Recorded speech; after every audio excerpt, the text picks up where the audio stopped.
سابق بھارتی وزیر خارجہ یشونت سنہا نے مودی کی گھناؤنی چالیں بے نقاب کر دیں۔ کہا کہ پہلگام ڈرامہ مودی کی سازش ہے۔ سوال کیا کہ پہلگام اور پلوامہ جیسے واقعات عین الیکشن پر ہی کیوں ہوتے ہیں۔ سابق بھارتی وزیر خارجہ یشونت سنہا نے مودی کی گھناؤنی چالیں بے نقاب کر دیں۔ کہا کہ پہلگام ڈرامہ مودی کی سازش ہے۔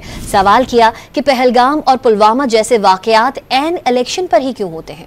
سابق بھارتی وزیر خارجہ یشونت سنہا نے مودی کی گھناؤنی چالیں بے نقاب کر دیں۔ کہا کہ پہلگام ڈرامہ مودی کی سازش ہے۔ سوال کیا کہ پہلگام اور پلوامہ جیسے واقعات عین الیکشن پر ہی کیوں ہوتے ہیں۔ سابق بھارتی وزیر خارجہ یشونت سنہا نے مودی کی گھناؤنی چالیں بے نقاب کر دیں۔ کہا کہ پہلگام ڈرامہ مودی کی سازش ہے۔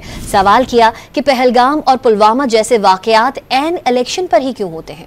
سابق بھارتی وزیر خارجہ یشونت سنہا نے مودی کی گھناؤنی چالیں بے نقاب کر دیں۔ کہا کہ پہلگام ڈرامہ مودی کی سازش ہے۔ سوال کیا کہ پہلگام اور پلوامہ جیسے واقعات عین الیکشن پر ہی کیوں ہوتے ہیں۔